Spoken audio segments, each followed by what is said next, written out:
जय हिंद साथियों, कैसे हो? काफ़ी मैंने जो पिछला वीडियो सिलेबस वाला वीडियो अपलोड किया था उसके बाद में मैंने ये भी बताया था, मैंने एक शॉर्ट वीडियो मैंने बताया मेरे सिलेक्शन का सफ़र। उसके नीचे काफ़ी लड़कों ने कमेंट किया कि सर आपने 2022 में दो पेपर पास किए थे, फिजिकल पास किया था, फिर आपके जो लास्ट मेरिट में रहने का क्या कारण था, यानी आपकी क्या कमी रही? जो मैंने हमेशा वही कहता हूँ, अमूमन 80 या 90% गलतियाँ होती है वो हर इंसान में सेम ही होती है। मैंने स्टडी लेवल से कह रहा हूँ, ठीक है? क्योंकि सबसे पहली तो प्रॉब्लम ये बता देता हूँ कि अपने को पढ़ाई में कौन कौन चीज़ें डिस्टर्ब करती है। सबसे पहला तो अपना मन डिस्टर्ब करता है, ठीक है? कहीं का कहीं चले जाते हैं, यानी थोड़ा थोड़ा सोचना फिर लास्ट में कहीं चला जाता है। दूसरा चीज़ मोबाइल पर, और तीसरी चीज़ तो दोस्त यारी, यानी कोई दोस्त आ जाता है फिर उसको टाइम नहीं देते है तो अपने को मन में लगता है यार टाइम नहीं दिया। तो ये 3 चीज़ें तो अपने को पढ़ाई में सबसे ज़्यादा डिस्टर्ब करती है, ठीक है?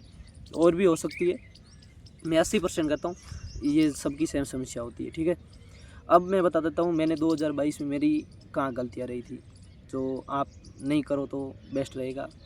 देखो, सबसे पहले तो ये थी कि मैंने रीजनिंग मिला ली थी 2-3 बार, और उसके बाद में मैंने सोच लिया था मेरे को रीजनिंग पूरी आ रही, ठीक है? मैंने प्रैक्टिस बहुत कम की। जैसे मैंने कोई टॉपिक पढ़ा, उस टॉपिक को करते टाइम मेरे को ऐसा लग रहा था मेरे को ये टॉपिक आ रहा है, क्या मेरे को ये टॉपिक आ रहा है।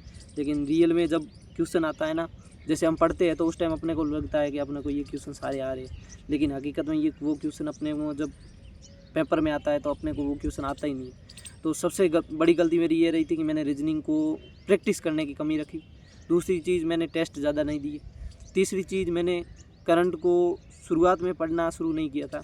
लास्ट जब 2 महीने रहे थे उस टाइम मैंने सोचा करंट का तो क्या ही है, लेकिन करंट में हमेशा अपने को जहाँ से, अब जैसे भर्ती अभी स्टार्ट हुई है तो आपको अभी से स्टार्ट कर लेना चाहिए। और तीसरी कमी, मेरी सबसे बड़ी कमी ये थी कि मेरे को जिस चीज़ में इंटरेस्ट आता था, जैसे राजस्थान जीके मेरे इंटरेस्ट आता था, मैं राजस्थान जीके ज़्यादा पढ़ता था। तो बात ये होती है, अपन राजस्थान जीके पढ़ते जाते हैं ज़्यादा, अपने को ऐसा लगता है कि अपन पढ़ भी रही है और अपना मन भी खुश हो जाता है।